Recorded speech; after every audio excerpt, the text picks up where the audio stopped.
Good morning. How are you this morning, Charles? Good morning. I am doing good. I'm a little cold, but other than that, I'm good. You've got your Ayurvedic tea ready to go to warm you up. Most definitely, Yes, yes, very good. this is really So working really good for me. Yeah. good. I'm so glad. So this is our series that we're doing on urban farming, and this is this is associated with the Radiant Living Online School of Ayurveda. And so Charles is a new student in the school, and we're doing a series of conversations around his background with urban farming and gardening, and work with kids in a detention center, teaching them how to farm and how to cook and so forth, and now bringing in the Ayurvedic piece. So what are some ideas that have been on your mind this week? Well, the thing that has been on my mind, and it is something that I've looked at and had some concerns for a very long time, is our subject for today. It's about our food systems. Mm-hmm. I've always said that when it comes to food and food safety, I have the approach that the place when you least expect to find something that's harmful to our bodies is in the grocery store. Mm-hmm. You expect to go to the grocery store and then you're going to be able to find the things that you need that's going to be good for our overall health. And that's going to, bring me nourishment and vitality. But we don't find that all the time. Right. And it's not at fault of ours, but it's become, I would say, the fault or the cause and effect of our food systems. Sure. Yeah, and they are what they're doing, what they're being allowed to do. And in my opinion, it really isn't about our health or our physical or emotional health. It's all about the monetary health of the companies or the stockholders and things like that. So we have to take a different approach to what we're doing, in our quest for a healthy life and healthy environment, healthy families, and an overall healthy ecosystem.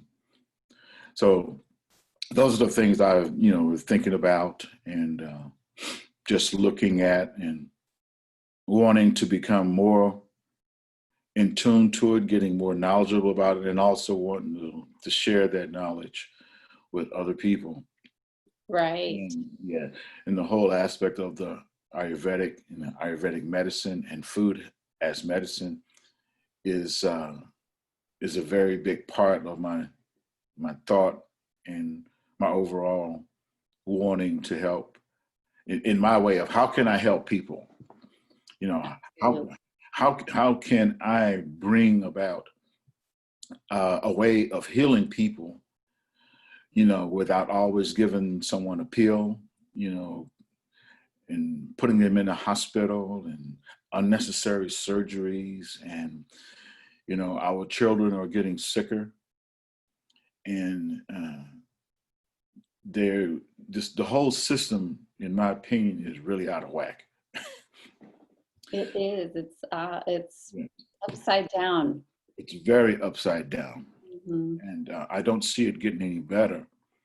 But this week, I was just um, flipping through Netflix, in some downtime, and I ran across some really good documentary movies that I would like to share, and like for everyone that's looking at our discussion here to go check them out. And one of them is it's called Food Inc. And there's an older one there, but there's a new one that's been put out. It's a Food Inc. Dominion 2018 full documentary. Oh, And good. Yeah, I think I saw the older one. I yeah, wasn't aware that there's a new one. yeah, I saw this one too, and it was a little bit different than what I was familiar with. The old Food Inc. I always show it to my culinary class, you know, to where I'm teaching my students and making my students aware of, hey, this is how the foods that we eat, this is how they're produced. And when they see the video, a lot of them say, hey, I'm not going to eat meat anymore. I'm not going to Mhm. eat chicken anymore. Right. That's the one that where they show the meat packing and Yes, the impact that this has on migrant workers, and yes, it's absolutely. horrible. It's Mhm. it's very horrible. And the new movie, which I really liked it, you know, Woody Harrelson, the actor, he's the narrator in it, and it's called Kiss the Ground. Oh, nice. Yes, and it is about the most important aspect of of our diet, our food, and our overall being, and what's happening to the planet in whole. It's the soil. This is all about the soil and how important the soil plays into our well-being, and how uh, the emissions of carbon are being let out into the atmosphere, and how when it rains and it brings those carbons back down into the earth, and how the earth is able to handle all of this carbon. It can store it there. You know, the earth in the soil is a to me is a big huge warehouse that it can store all this carbon that we need to turn around and grow the food that we need. And one of the big things that is affecting this carbon is all of the pollutants, the pesticides, and the herbicides that are being sprayed on the food in these fields.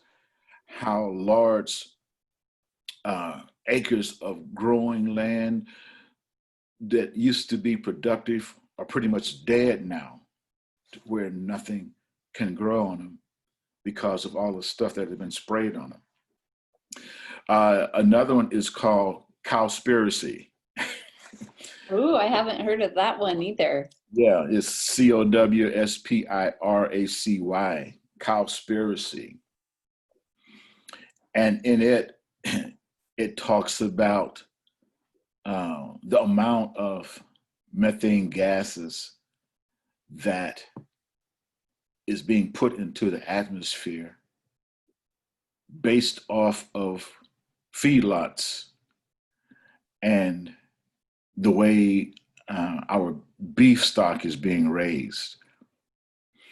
You know, I'll get into that a little bit more, but it's it's kind of amazing, and I never thought of it, and I don't know if the average person would even think about that, but with thinking about how much methane gas cows put into the atmosphere. I don't think that's just an everyday question somebody walks around thinking about, you know, the way they are putting more methane gas into the atmosphere than, you know, cars. We hear about you know, big cities, you know, all of the pollutants that's going into the air, creating these big huge holes in the atmosphere and things like that from gas and factories and stuff like that. But cows produce 10 times more methane gas than automobiles, factories, and what other sources that we're getting methane gases from. Cows, livestock, they present far more methane gas into the system. And like Right. I'm saying, these documentaries are they're really they're really eye opening. Absolutely. You know, Yeah. I'm glad to see them. You know, putting these out there. You know, making us more aware. You know, and like they say, knowledge is power. The more we know, the better we will be, and we can start affecting the lives of ourselves and other people, and also the environment. Hmm. Our environment is in dire need. It's almost on life support, you know. Right. And yes, and we have to do something about that. And that in turn is affecting us, Right. because Mother Earth is suffering, so is Mother Earth's children. We're going to suffer. That's right. That's right. I don't know Right. how many of us really connect that, as species on the earth are going extinct, Mm, that this is also impacting humans. What's happening on the earth is impacting humans. It's not just animals. We're all absolutely. connected. And Absolutely. even with COVID, these viruses and so forth, I think that Absolutely. that's a symptom of just general illness happening with Mother Earth. Absolutely. Absolutely. We can ask the question, like, what is a food system? You know, um, I think about things like that.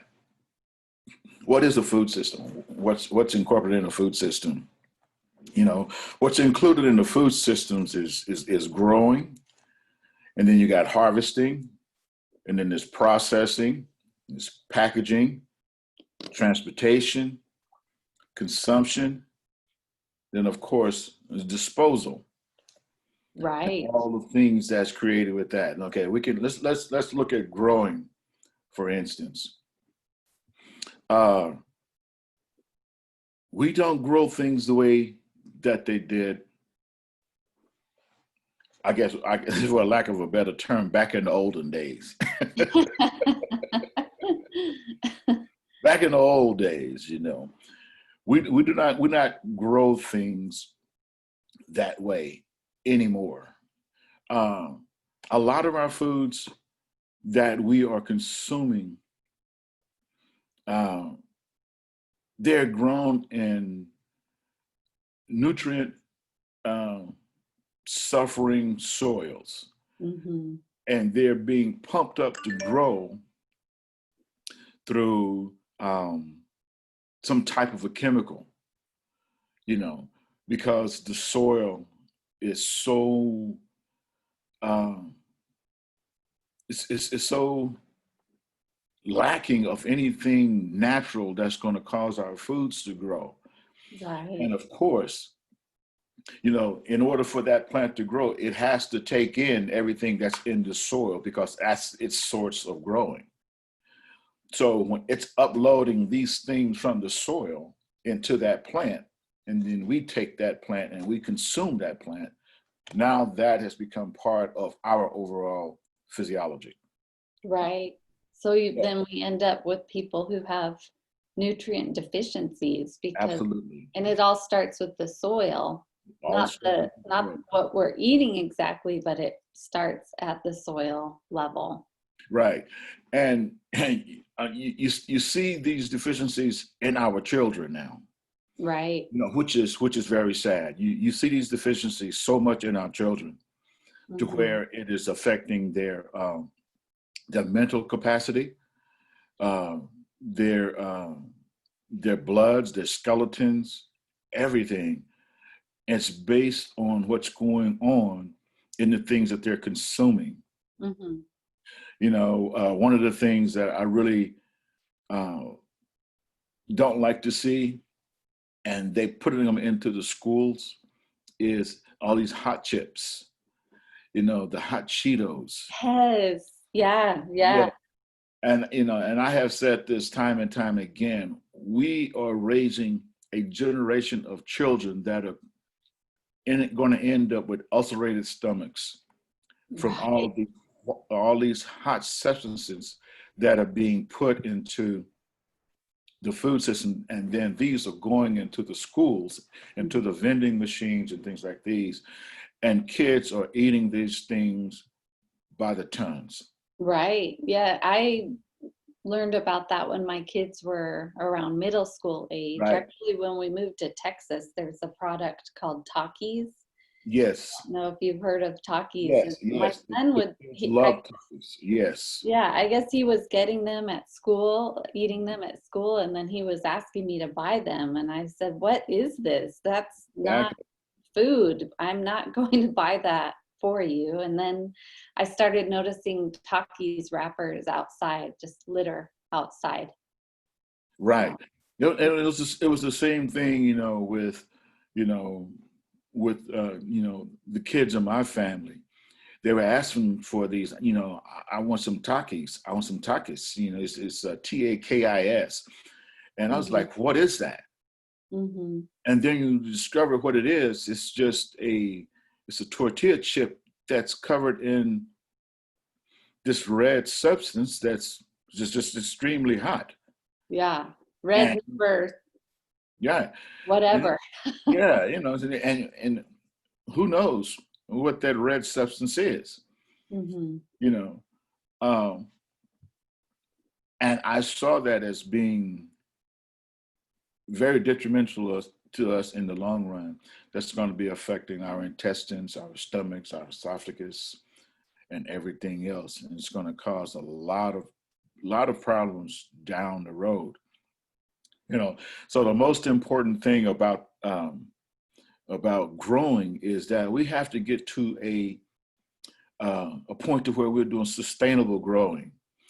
And one of the things that created um, part of the problem is I don't know if we can remember going back to the big Dust Bowl of Oklahoma back, I believe it was back in the 30s, to Yes, I where learned about that in John Steinbeck's book, right, The Grapes of Wrath, and right, that description of what was right, going on around the Great Depression. Hmm. right. And, Hmm. and what it was is, it turned into this big, huge dust bowl because all of the soil, you know, when it comes to soil, there's two words. There's dirt and then there's soil. There's a huge difference in those two words. Interesting. You know, dirt is just that. Dirt is something that just kind of blows around. It has no nutritional value, and it doesn't really have not a lot of organic matter in it that's going to create growth. Right. And this is referring to like the microbiota of the soil. Exactly. And yeah, we Yeah, just had a class on Tuesday night with the school on our gut microflora exactly. and Exactly. how that's, over time, that's getting depleted. We have fewer good bacteria in our gut, and that's directly related to the lack of good bacteria in the soil. In the soil, absolutely, Mm. absolutely. And when we don't have that good bacteria to fight the bad bacteria, that's how we're getting the cancers and the different diseases that Yes. are ultimately killing us. Yeah, We're the not- autoimmune diseases, it just seems like from an anecdotal clinical perspective, more and more people coming to me with, Hashimoto's, with their thyroid, Graves' disease, rheumatoid arthritis, and Absolutely. these other autoimmune conditions. Right. And now, you have this COVID thing out there, and how it's just like ravaging the planet. And they're in this uh, dead out race to try to find an antibiotic or some type of immunity or a vaccine Right. to try to eradicate this thing. Do you But think that's the answer? I know our Dr. Anusha, one of our Ayurvedic doctors for the school, says that the vaccine is only going to target the virus in the moment, but the virus is going to be mutating, evolving, and so you have a vaccine that's going to hit a moving target, mhm. right? And so that's limited.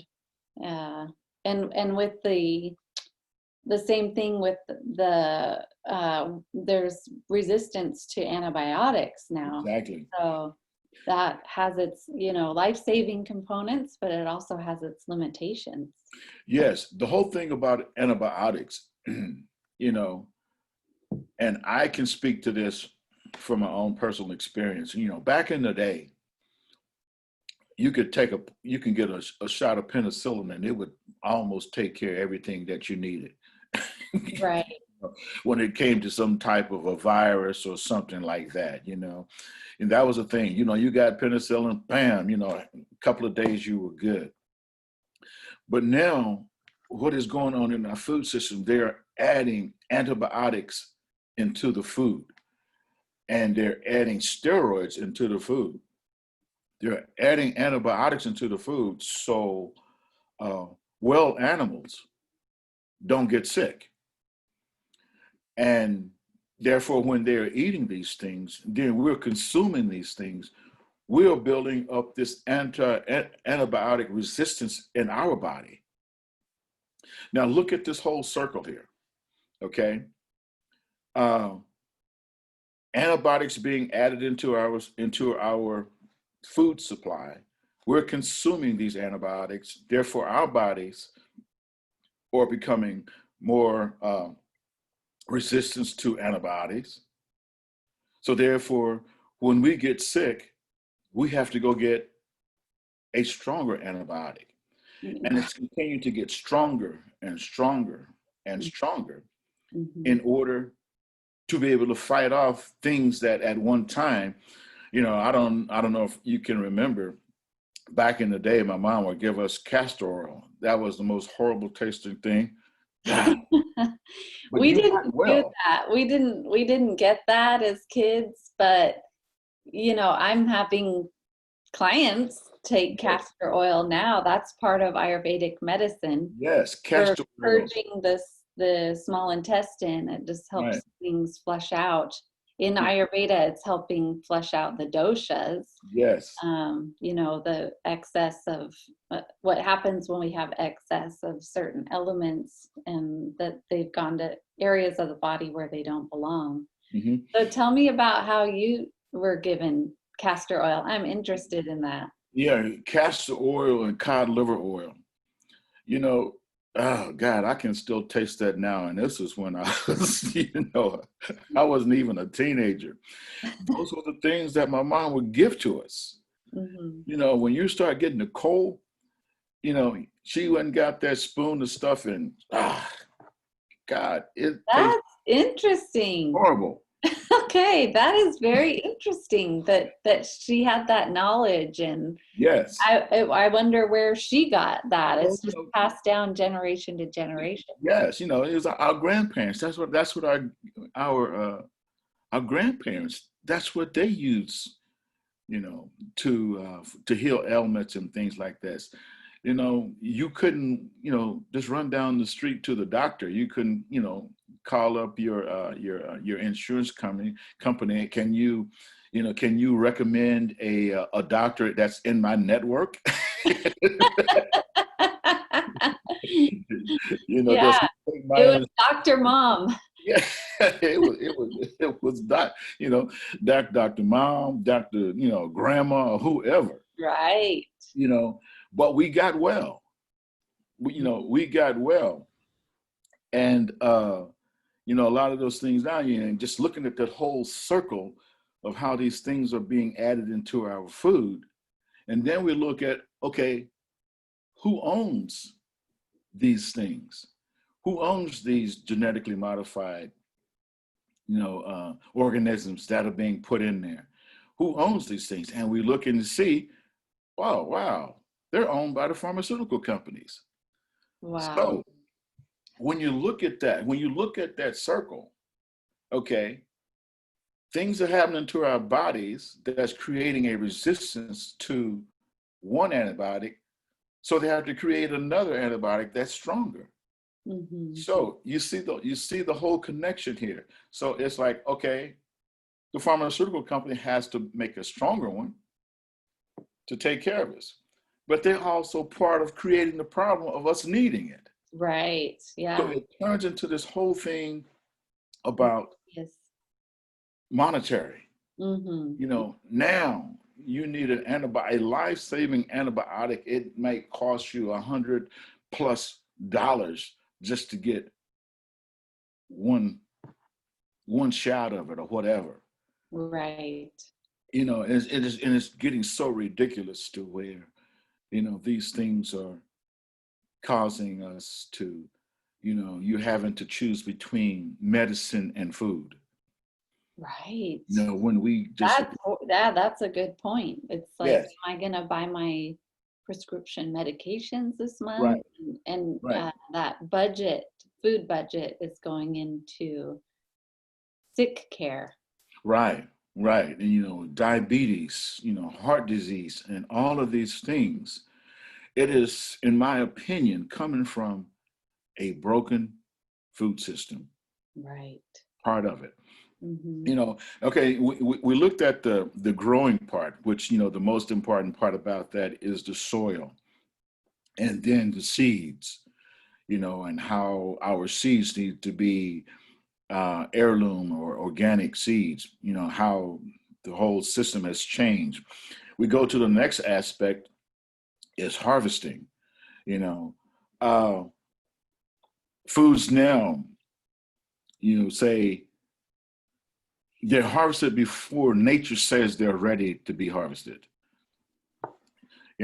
They are harvested while they're still green, and then they're sprayed with different chemicals to make them look ripe. Say they're spraying tomatoes or whatever, or bananas with different chemicals to make them look like they're ripe. But if you notice, I first became aware of that, and this was in 1996. I worked mhm, at a grocery store. I did a work abroad to help me with my major in learning French, and I worked at a grocery store in Switzerland. okay, Yes, and at the end of working for the grocery store, they took us on a tour of one of the warehouses for this grocery store. It's called L'Amigo. If you go to Switzerland, there are these big orange M's everywhere. That's their grocery store. mhm, And they took us into this refrigerated area with just a whole warehouse room full of green bananas. And, yeah, and they told us about the spray.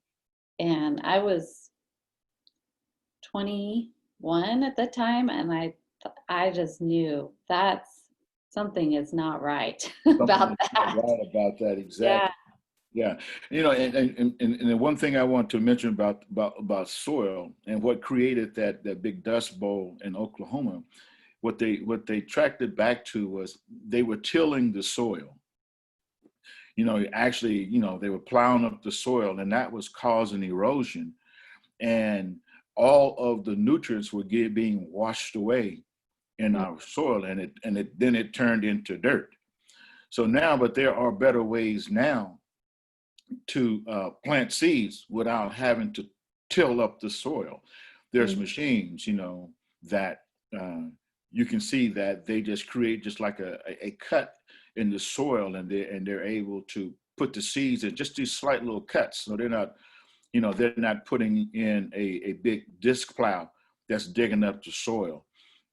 And over a period of time, when you're plowing up the soil like that, you actually are just killing it, Mhm. and eventually nothing will be able to grow there. Then on top of that, then you're spraying all this stuff on top of it too, and you're actually killing it out. Okay. So for our viewers who are wanting to actually start a garden, ha- uh, that's what I'm reading now too. Don't plow up your soil. So you kind of want to leave, how do you prep the soil in your own garden? Well, the best thing, I found the best thing for your own garden in two ways is to build a raised bed or or create a raised bed row garden. And Okay. you're not necessarily planting in the ground itself. You're going to be planting on top of the ground. Say in a raised bed, you're going to build a physical box, and I always recommend doing it at least 24 inches high. Okay. That way you can put in root vegetables. Mm-hmm. And the good thing about building that is you don't have to always have to replace your soil because you're containing it inside of the box. But you do have to go in and refresh the soil, say by adding some type of an organic fertilizer, whether that's manure or worm castings or fish emulsion or worm tea and different type of manures like I say, cow, sheep, rabbit, different Right. ones like that. And even chicken, but you got to be really careful with chicken because chicken is very, very hot.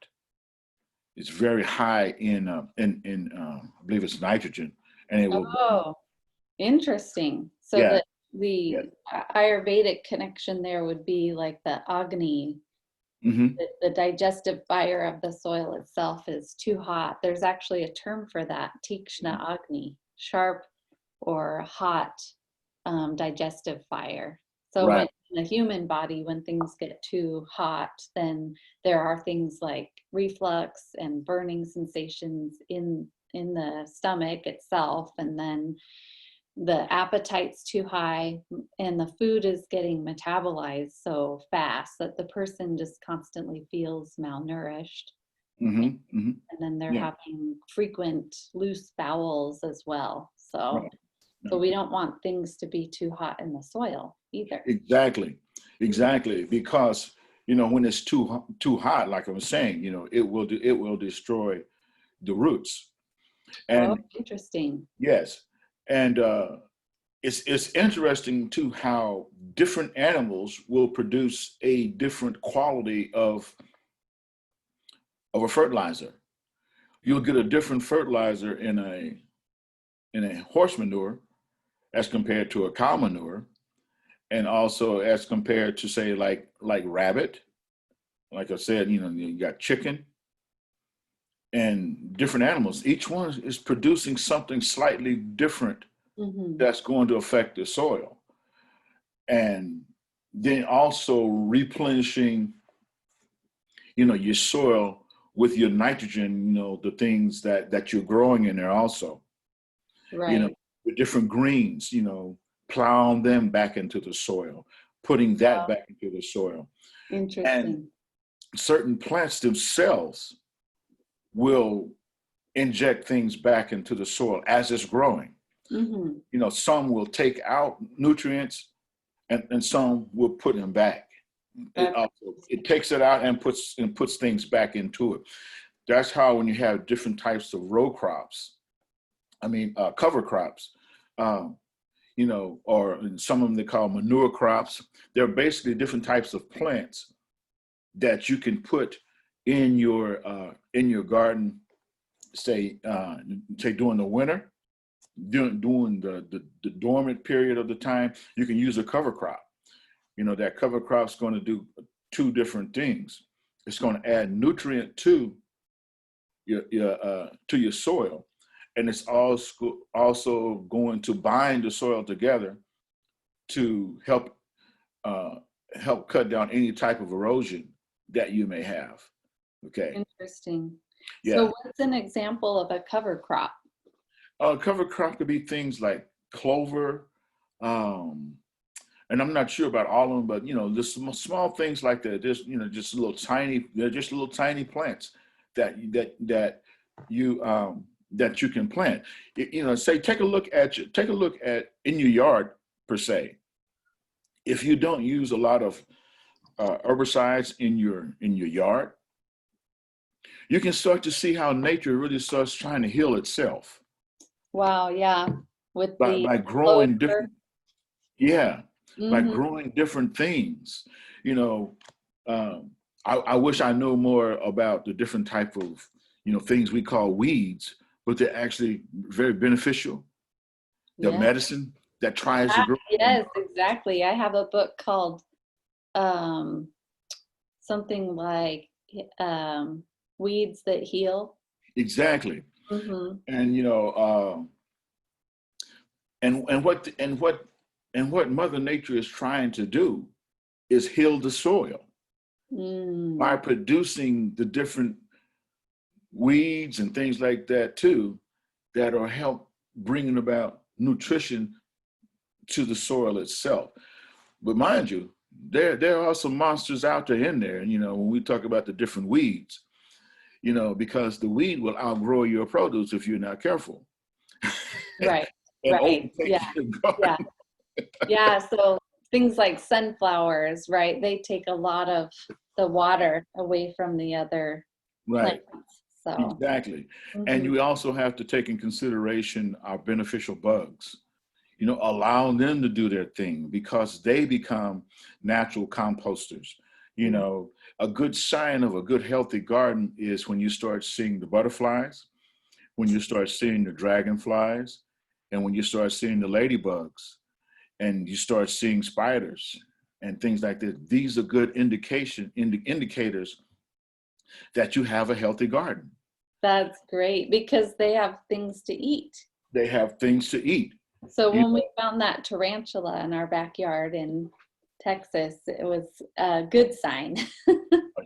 I don't, that one I don't know. I don't know about the tarantula. I found out that they're harmless, because I Yeah, was like, is this something I need to be concerned about? And yeah, you can just peacefully cohabitate with tarantulas. yeah. Because in my urban farm that I was producing with the kids that I work with, I would leave the spiders in place. Oh, yes. Yeah, Yeah, I would my leave the kids know spiders in that. place. Don't kill a spider. And then I was Right. having somebody help clean the house, and I said, don't kill our spiders. Yeah, They that take was care of bad. the other small insects Yeah. and everything. So, But I did have to be careful about the black widow, though. That right, was that I had to, remove simply because what they could do. But right. there were beneficial spiders there to take care of the different insects that were coming in that were trying to do harm to the garden. You know, uh, so it was stuff like that when it comes to growing and harvesting, which like we were saying earlier about how you saw the green bananas, then they're being sprayed to make them appear to be ripe. Right at the right time, right? They do Exactly. it. It's all a timing thing so that it can be beautiful in the grocery store. Exactly. But it has, you know, these things are being transported over thousands of miles. We can look at it like, okay, they cut these bananas, you know, they cut these bananas, say, in May or April or whenever. They cut them, they were still green. They moved them to a warehouse. Then they put them in a shipping container. You don't know how long they sat in that warehouse. Then they move them to a shipping container. And then they take that shipping container and then they put it on a ship. And that ship is going to come from wherever they go. Ecuador. Ecuador, Vietnam. And they're going to, it can take them weeks to where they're traveling, you Hmm. know, to get to our grocery stores. And in that time period, they have lost 90% of their nutritional value.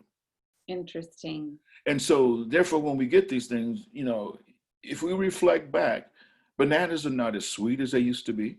Hmm. pineapples are not as sweet as they used to be. Hawaii, I know at one time Hawaii was known for its pineapples, but the industrialized pineapple production pretty much killed that all off. Now they're trying, to bring them back. Pineapples don't even taste the same as they No. used to be. Mm-hmm. You know, uh, when I would, go out and harvest, my different greens and stuff like that, like the mustard greens, the collard greens, and the term, when you harvest them, the aroma of that starts filling the air Right. of all of that stuff. You can actually smell just the fact that you're going in, breaking them off, getting ready for whatever you're going to do with them, cooking. Pretty soon, you start smelling this stuff in the air.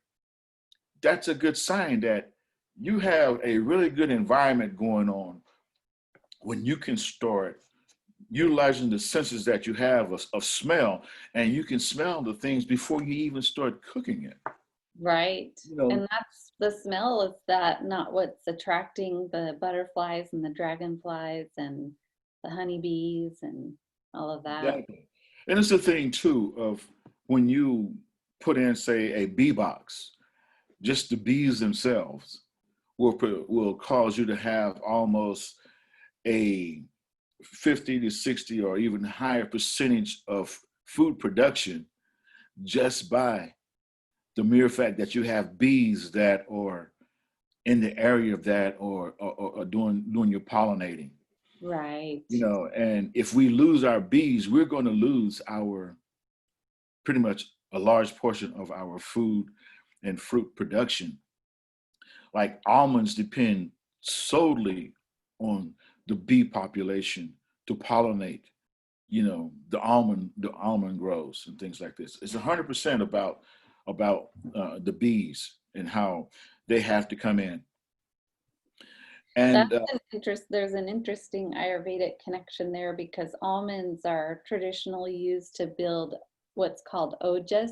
okay. Ojas is a person's strength and Hmm. immunity. And so those are used in rejuvenative therapies in Ayurveda. Right. And just look at the overall, just look at the overall concept of the bee. The beehive is one of the most perfect environments that can be created inside of the beehive and what the bees produce. That environment they create in there is one of the most perfect environments we can that we can find on the planet. Hmm. Just about how when it gets too hot, how they start fluttering their wings to cool it down. And it's amazing to watch bees, you know, uh, to watch them how when they will find a food source, they'll come back to the hive, they'll come and do their little bee dance at the opening of it. Hmm. And what they're doing is signaling to the other bees that, hey, the food is over there, the water is over there. All of that just in their little bee dance that they're doing. And I saw this one time, and I was out in my garden, and the water faucet, it was turned off, and I kept noticing these bees trying to come around. They were trying to, they were, crawling up into the water faucet.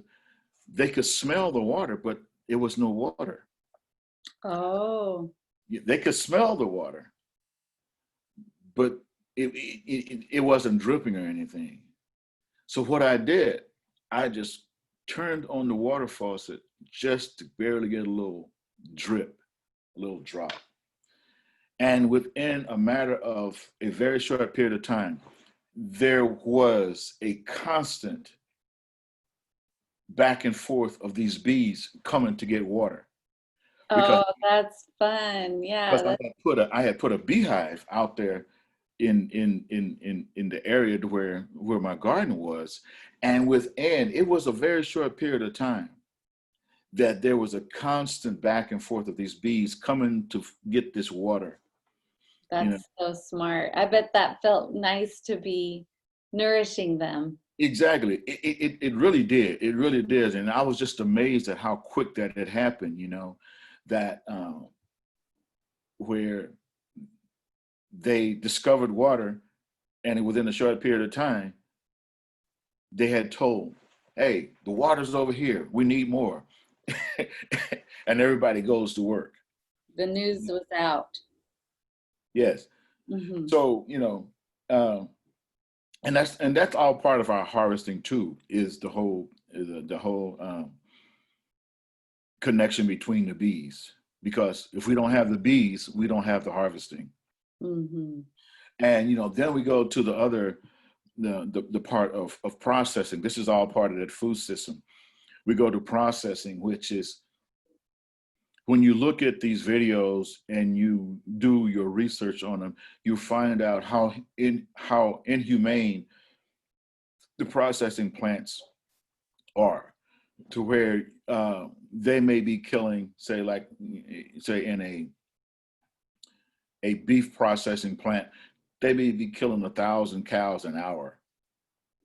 And so you can imagine in an 8-hour shift, how many cows got slaughtered. And then you think about that shift, and you can just say over a 5 or 7 day period, how many cows are being slaughtered and how they're being slaughtered. And then we look at the whole process of, okay, these cows came from a feedlot. In that feedlot, they're not walking on grass. They're in these huge lots that are filled with thousands and thousands and thousands of cows. Mm-hmm. And these cows are being fed things like corn. They're not being fed hay. They're being fed corn. And that corn in itself has no nutritional value for the gut of that cow. Mm-hmm. But they're being pumped up with antibiotics and stuff like that. They're feeding them corn just to make them fat. Yeah, that's always disturbing. We road trip a lot, and all of a sudden, you're going across the plains, say, and you just get this horrible smell Yes. of these cows that are in CAFOs. It smells so bad. You can smell it from miles away. You're coming up on it. And then, Right. so Right. there's that. And then you have these areas where cows are just grazing on the grass, and You you have no can't, smell. yeah, they're happy cows. There's no Right. smell. Right. Mm-hmm. That's the thing. And the thing with, if anyone who is, say, composting on their own, when you are composting correctly, you will have no smell. Right. You can tell when your composting pile is getting off when you start getting a smell. Mm-hmm. When you start picking up a smell, that's telling you that that ecosystem in itself is off. Right. Okay, so then you either have to add more nitrogen or more carbon. More Right. than likely, you're gonna have to be adding carbon, which is your brown stuff, your Uh, leaves and your wood chips and your things like that. mm-hmm. That when you start adding that, because in that, in the formulation of that, you have a 75% brown and a 25% green, which is brown, which is your carbons and your nitrogen. Your greens are your nitrogen sources. And then, of course, you got to add water. Okay. Okay. And whenever your system is getting off to where you can have a compost pile right next to your neighbor, and your neighbor doesn't even smell anything. When Right. your neighbors start complaining about something smelling, that means your system is off. That's Okay. kind of the same thing about us. When we start smelling, that's going to say something. That's right. That's right. Yeah, that's the concept, the Ayurvedic concept of ama. Exactly. When we are eating and our digestion isn't ready, our metabolism isn't ready, and the conditions aren't right, then the food doesn't get completely digested, and Exactly. the incompletely digested food particles start to accumulate and clog channels and get stuck. And then that's where people end up having the bad breath, the bad body odor, their Exactly. sweat, urine, and feces starts to have a more Very, very bad smell. foul smell to it. Exactly. Hmm. The same concept, the same concept. And then we look at looking at processing and, how all of these things are going about. And we have this um, all these recalls that are happening in our food systems with E. coli, Hmm. salmonella, and listeria. And it's like this, because what's going on inside these processing plants, to where they used to have, say, hundreds of inspectors, now they're down to single digits, Hmm. to where the meat isn't being inspected properly. So you can have, say, a cow that has been infected with E. coli. He comes in, he gets slaughtered, he gets ground up, and then all that ground meat is being processed together. So now you've infected the whole pile of ground beef that this one particular animal was in. And so where is this coming from? These things are coming from the gut of the cow. Yeah. In these feedlots, these cows are standing in, you know, piles and piles of waste, of manure. Mhm. Their bodies are covered with it. And they're going inside. Of course, you don't need a whole lot of a pathogen to get into your food to create a serious foodborne illness. Yeah. Just a small amount. Just a small amount Sure. um, can affect a huge amount of a food source. You know, so it's just looking at things like that. Then we look at packaging. The whole thing about plastic, the whole thing about how stuff is being uh, packaged and put away and put on the shelves and stuff like that. I'm very leery of things that can be put on the shelves that can sit there for days and weeks and months and stuff like that, and nothing happens to it. So that tells you right there that it's being packed with preservatives and salt and all these things that are not good for our bodies. So um, it's being careful as to when you shop, how you're shopping. And then we look at transporting, like I was saying, these things are coming in from areas across the world, across the globe. We want to try to eat as close to home as we can. You think Eating of the carbon footprint of eating a lot carbon footprint, exactly. of foods that are Yeah, shipped in. Hmm. right. And then when you're cutting back on that, you're cutting back on the emissions into the atmosphere. Hmm. You're cutting back on the need for uh, pumping for more oil and coal and whatever to run these trucks and things like that. And then the whole fact of you having to, transport, our livestock in these cramped up environments, you know, to me is really sad to see. Here in Dallas, before they closed up the plant, you would drive down the freeway and you would see these big semi trucks with these little small cages jam packed with chickens. You saw thousands of chickens, and it wasn't that they were covered.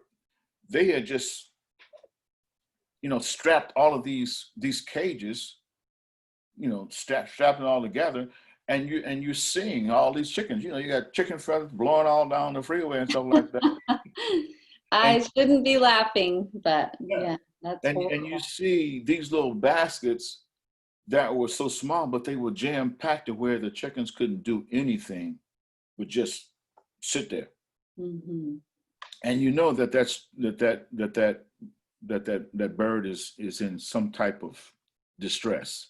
Right, You know. right. And then in Ayurvedic medicine, we talk about, it sounds kind of hokey for people who are, not familiar with, sort of like vibrations that the animals experienced while they were living, Mhm. the mistreatment of animals. Then when we eat that, it's kind of like sad meat.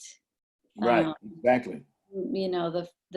the meat of animals that just didn't have a good life themselves, and Mhm. so we take that on, that becomes a part of us. And so not only are we talking about like tangible nutrients and everything, but things that can affect our mind and our Mhm. emotions. Mhm. Yeah, because the way the way that these animals are being processed, it affects the meat itself. Hmm. Where you know if a cow is being slaughtered and that cow is in distress, the meat itself is going to be tougher. Hmm. It's going to be Interesting. it's going to be a lot more harder to cook.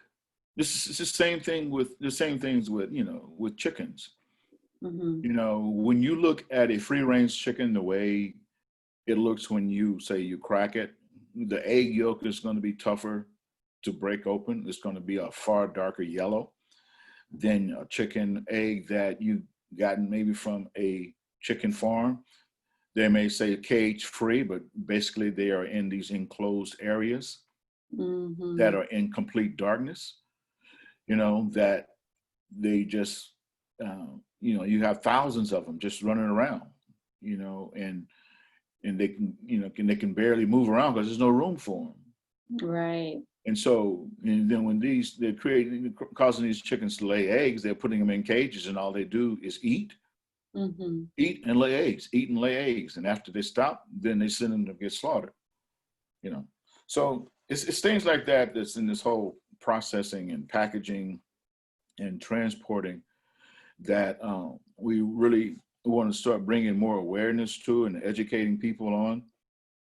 Yeah, the plastic component, there are problems with xenoestrogens. So Mm-hmm.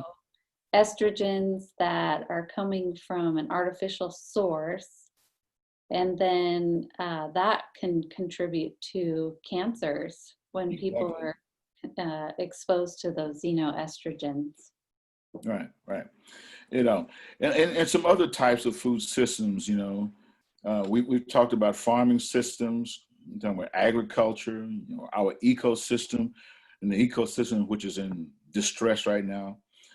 And of course, the economic system and a whole social system.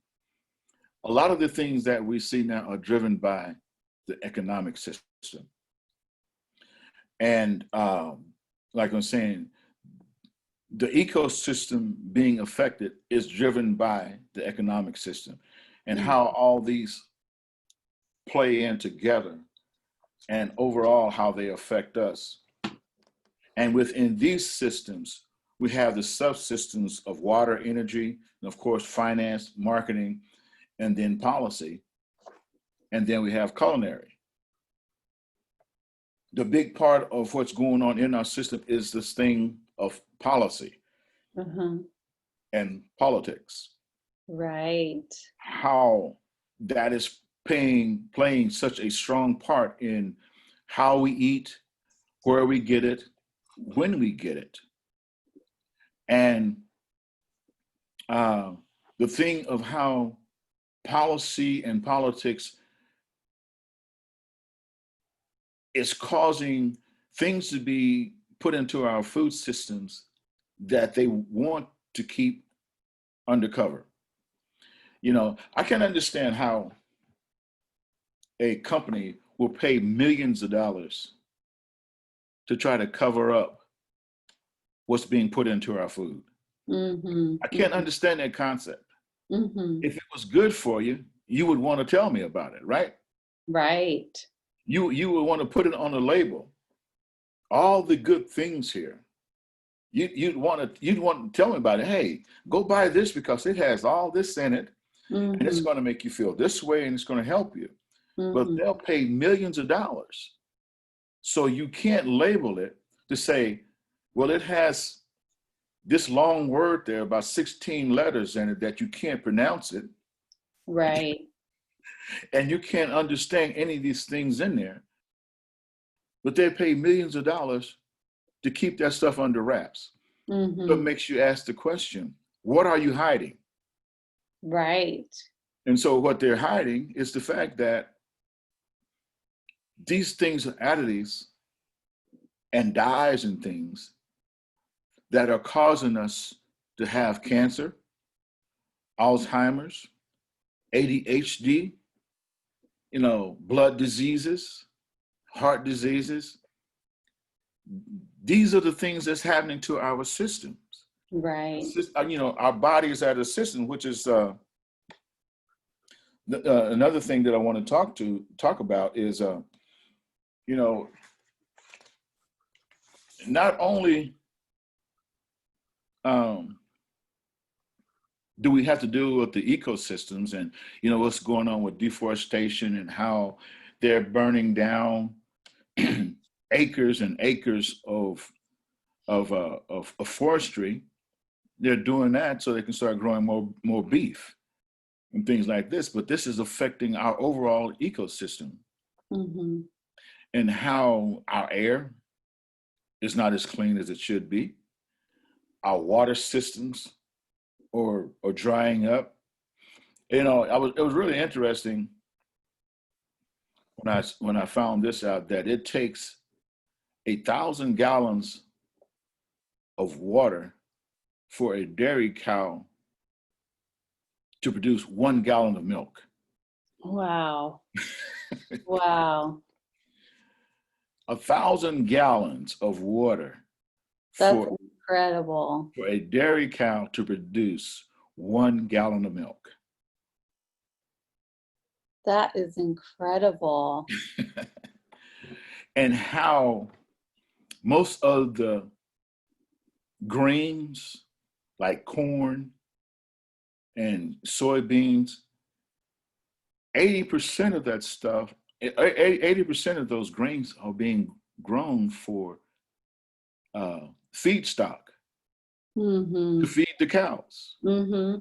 That if we stop this whole thing of how many cows can we grow, and then you're feeding these things that's not good for them anyway, because there's a sustainable way that you can grow beef and allow that them to eat grass by the way that you move them around your land. If you on a farm where you got hundreds of acres, that's okay. But utilizing how you're moving your cattle around to where you're preserving the soil, to where you're utilizing the hooves of the cows to, in a sense, help build up the soil. Oh, I've never thought about that. Yes, you're using the hooves and things like this. Mm-hmm. They're kind of agitating the soil. They're also keeping down the weeds. They're doing two things. They're doing three things. They're eating away your weeds and stuff, and then passing through their bodies. Now they're going to fertilize the soil for you. Yes. Okay? So now you move them to a different area of your pasture, and then you let Mother Nature take care of its own thing. With you just had your pasture mowed and fertilized. Free lawn care. Yeah, you got free lawn care. Exactly. Now you're gonna let rain come in and kind of do its thing. And then on top of that, now you can let your chickens go out there Yes. to the pasture. Because when the cows, what they did, they've created all this insect movement. So now let your chickens go out. Wow. Eat the insects and eat the grass. Chickens are supposed to eat bugs and grass, not corn. Yeah, that's right. Mm-hmm. So you got this whole ecosystem. You can create a whole ecosystem within your farm by the way that you move your livestock around and how you till your soil and how you plant and what you plant. You know, um, it's just becoming more and more aware of what it is that we're putting in our bodies. And I heard the term of, about drinking milk.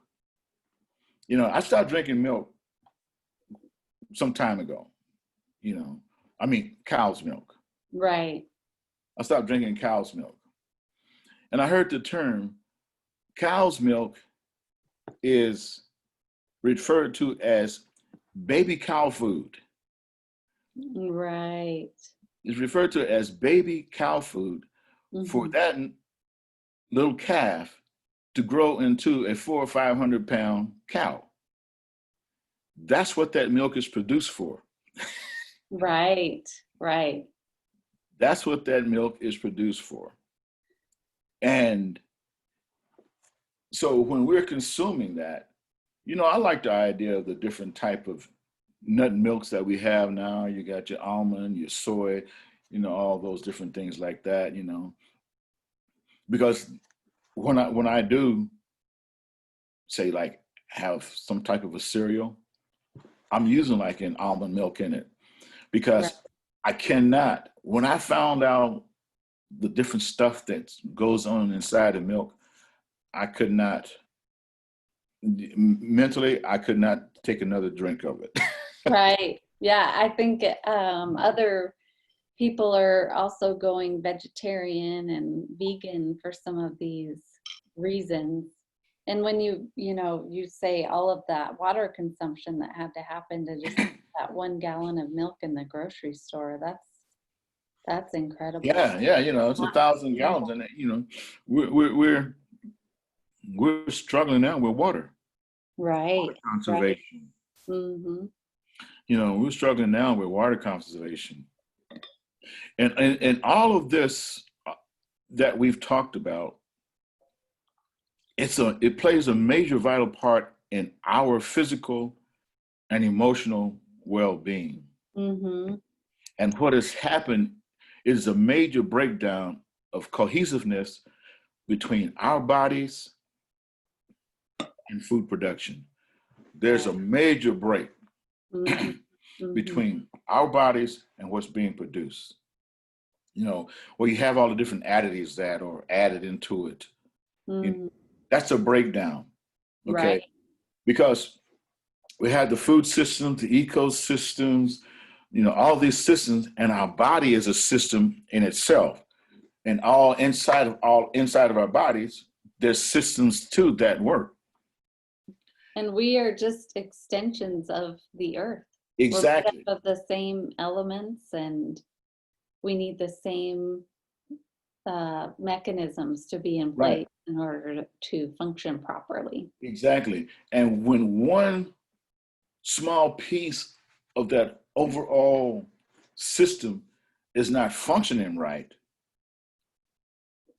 it is creating a malfunction of the entire system. Right. One little small piece of it is creating a malfunction of the overall system. If we have, it's just as simple as we pick up, say, like a little bug, we catch a cold. The overall system is out of whack. That's right. The way it's fighting, as opposed to it doing its natural thing, creating overall wellness, it's fighting to try to get the other little piece back together so we can start working, so that system can start working again, harmonizing with the ecosystem, with what's going on outside and things like that. It's totally out of sync. Our food system, because of the way that it is being done, it's being politicized, it's being moneticized, yeah, pharmaceutical size, and all these things. It's not meshing with us as human beings. No. And decisions are being made about we as humans. Decisions are being consumed. I mean, decisions are being made about these things in boardrooms and conference rooms, thousands of miles away, other countries. Decisions are being made about what we're going to eat. Right. And we have no say-so in that. Yeah. Yeah. So the only say-so that we have is becoming more conscious of what we are allowing to go into our bodies. That's right. And And the so whole doing our concept. own gardening and or supporting other local farmers, we're taking matters back into our own hands and becoming Right. more self-reliant. That's another component. There's this term svasta in Ayurvedic medicine, Mm-hmm. which means complete within oneself, established within oneself. And that's the definition. Svasta also just means health, being in a state of health. And so, yeah, Right. we're taking the responsibility back on ourselves for our own wellness. And Right. part of that is just growing and eating our own food. Right. Mm-hmm. Now, I read this, Ayurveda is a system of healing, and it has both a philosophical and a practical basis. Mm-hmm. The earth is perceived as being made up of 5 elements, which I'm learning here in this Ayurvedic as ether, air, fire, water, and earth. Mm-hmm. Okay, this is the whole overall 5 elements of the Ayurvedic body. And let's look at some of these things here. What is going on with those 5 things? You got ether, air, fire, water, and earth. If we just stop and think about right now, what's going on? We look at our air. Our air is in bad shape. Right. Our air is in bad shape. Global warming is changing everything. I'm going to, now it's just these allergies everywhere. Right. The air isn't clean. And let's look at fire. What's going on in California? Right. California Colorado and too. Colorado, it's on Mm-hmm. fire. Mm-hmm. And all of these things are coming from that overall system of being out of balance. What's Right. going on with our water, our oceans, pollutants, Mm-hmm. they're overfishing the oceans. Right. They're allowing mining and all these different type of things going into our different river systems and lakes and creeks and things. It's destroying the natural ecosystems that people use to feed their families. Now you got all these contaminants, and it's based on the whole thing of mining. Mm-hmm. So they can get gold and minerals and Right. whatever it is that they're looking for. And it's killing the things that we need to survive with. Yes, it's like we humans are viruses taking over Exactly. the earth and pillaging it and then moving on and going after an area with new resources that haven't been Right. tapped into yet. Right. And and these 5 elements, they form the basis of all things found in material creation, from the individual's constitution and even to the taste of food. All of these Right. things play into that. Mm-hmm. These 5 elements here. Right. The 6 tastes, the sweet, sour, salty, bitter, pungent, and astringent, those are made up of elements. Of So those we elements. focus on getting all 6 tastes in our diet so that the elements can feed the tissues of our body that require those specific elements. Right. And the thing that I like about the whole Ayurvedic concept is I like the philosophical Mm-hmm. connection to it. Mm-hmm. Mm-hmm. It's just not about eating something. Mm-mm. It's how you feel about it, how Yeah. you feel about the way it was created. Mm-hmm. you know, how it was produced.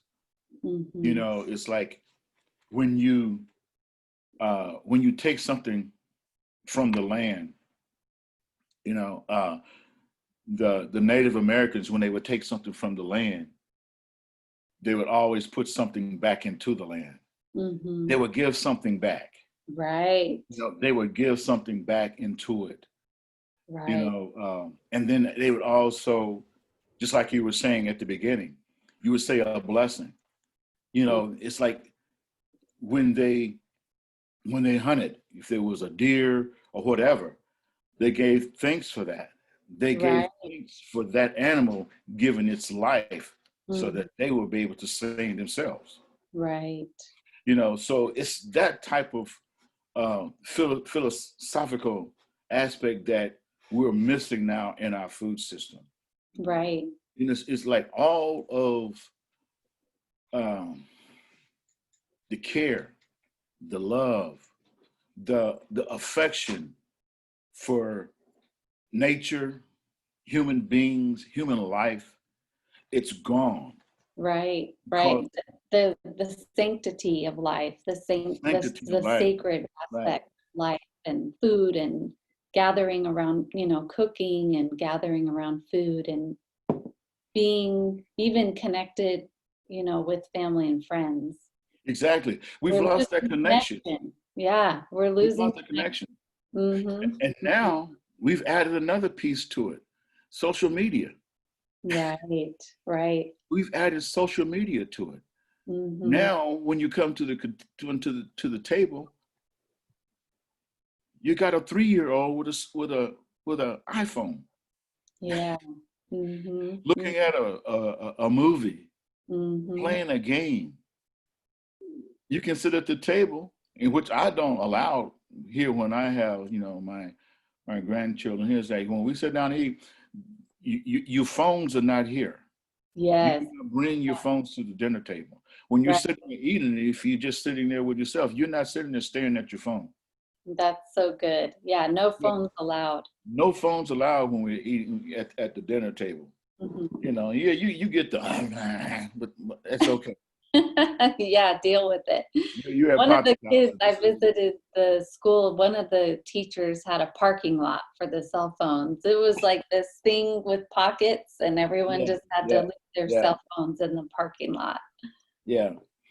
But I think we're going to kind of bring this kind of wind down. But there's an Ayurvedic perspective, and it offers 10 principles about healthy diet and how it should be eating. I found this out, and I just want to read these to you as to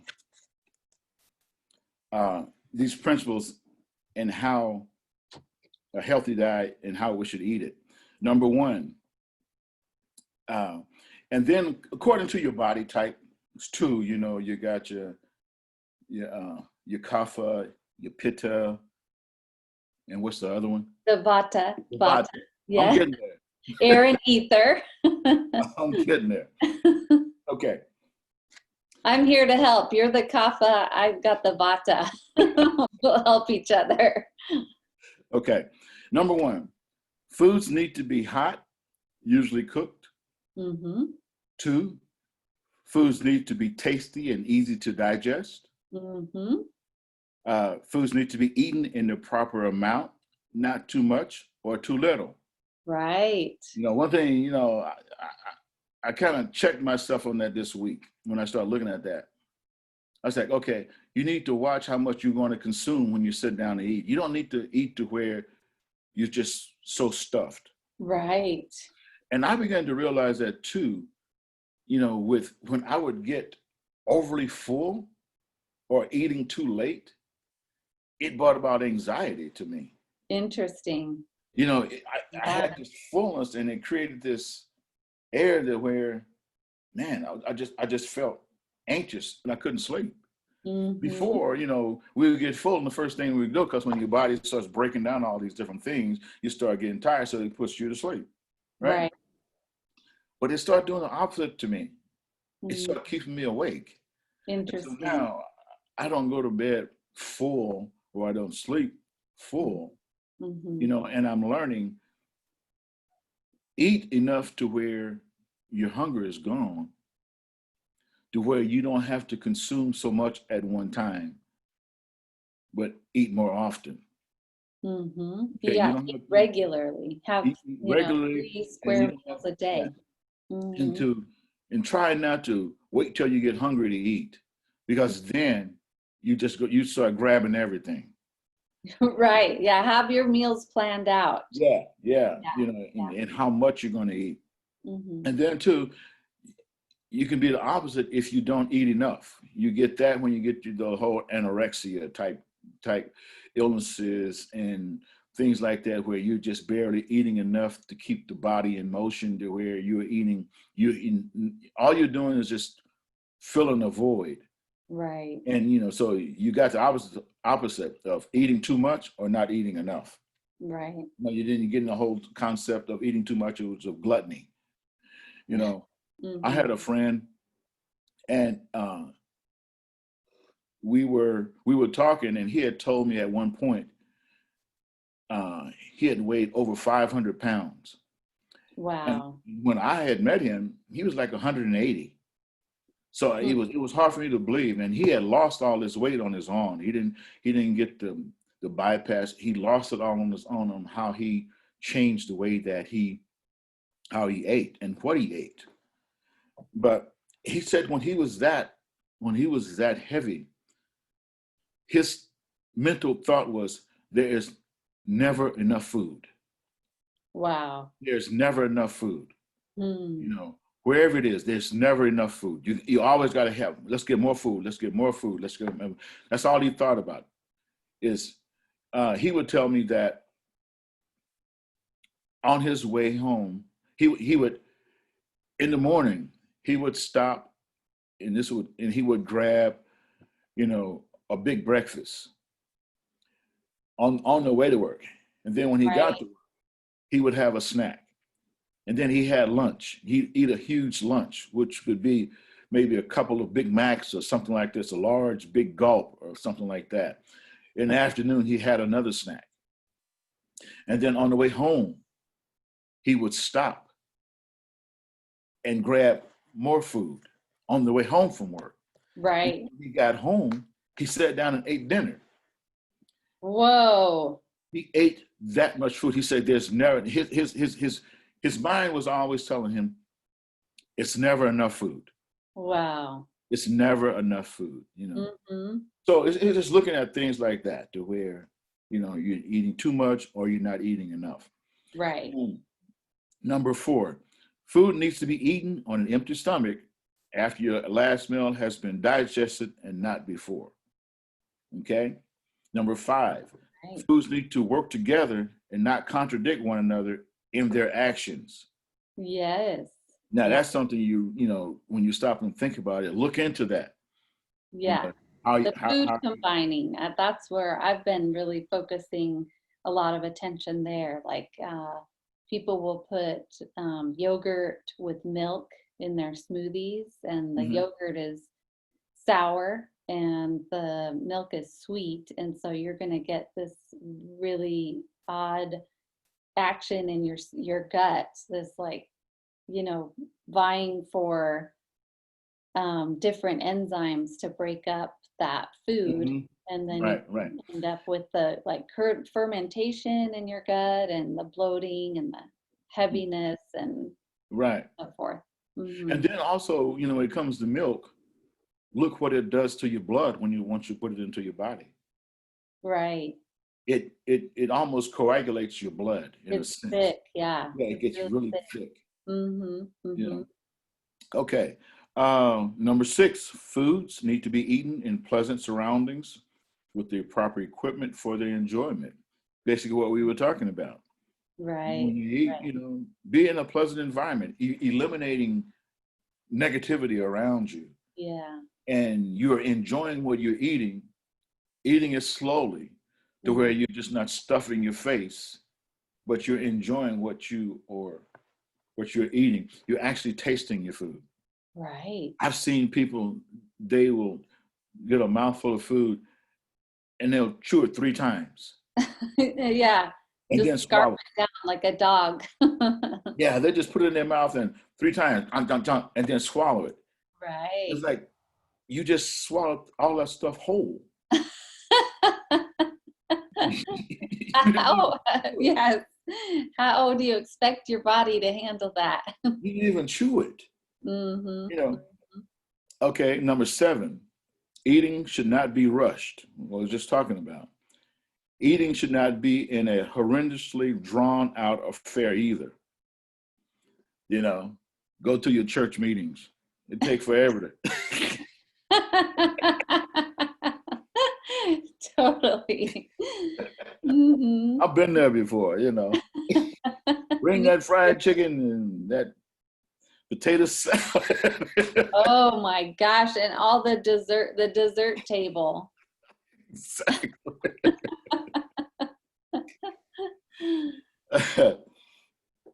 And 9, it's best to focus on your food while you're eating it. And 10, only eat food which is nourishing to your particular constitution and which suits your mental and emotional temperament. Mm-hmm. That's the Mm-hmm. whole Ayurvedic perspective of how we should eat. Yes. Yeah. Okay. Yeah. So hopefully, you know, I think we've gone over our time here, but hopefully we were able to cover some things that can be helpful. Yeah. This was great. And to Very be, inspiring. So we had our the recap. We had looking at the growing component of food, the harvesting, the packaging. Did I get all this? And then the preparation of the food. Oh, the social systems around that, and all the policies and things that have nothing to do with nourishing our bodies, minds, and spirits. exactly. What we It has eat. nothing to do with that. Mm-hmm. Politics and policy, Yeah. you know, Uh-huh. it's And either about getting a vote, right. keeping Right. someone in power, Mm-hmm. Mm-hmm. you know, And quid cheap pro food, quo. right? That's where low income people, and even people who are, really maybe not even low income, but just really cheap with how much they want to put in their budget for food. Right. It's really hurting those vulnerable people Mm-hmm. that can't afford anything, or think they don't know how to grow their own food. They don't know how to obtain whole foods that aren't from Whole Foods Market, Right, where right, it's like Whole Foods, whole paycheck. right. So that's part of what we're doing with our education here, is helping people know how to affordably obtain whole foods. Exactly. Like, Mm. and if you'll notice too, when you start getting these low quality food items, it's very strategic as to where they go. Mm-hmm, mm-hmm. Okay, you understand what I'm saying? It's very strategic as to where they're going. There's a huge plan around all of this stuff. Right. You know, it's the whole thing of the in vitro meat. You know, you're not going to find in vitro meat, I wouldn't think, in a Whole Foods. You know, Right. you're not aware what in vitro meat is. In vitro meat is meat that is created in a lab. Right. They're created in test tubes. Mm-hmm. You know, you got beef because they're adding all the different flavors and things that taste like beef, but it was nowhere close to a pasture. Right. It was nowhere close to being raised on somebody's farm or whatever. It was something where they'd taken stem cells and they created these things inside of a laboratory, and they're already doing this. And they're creating tons and tons of this in vitro meat. Mm-hmm. That's not going to go. It's very strategic as to where they're going to send this type of stuff to. Yeah. People who are vulnerable, people who People can't who are afford vulnerable. the Exactly. grass-fed beef. Yeah. Yeah. Exactly. People Mm-hmm. who are vulnerable. That's where it's going to go to. Mm-hmm.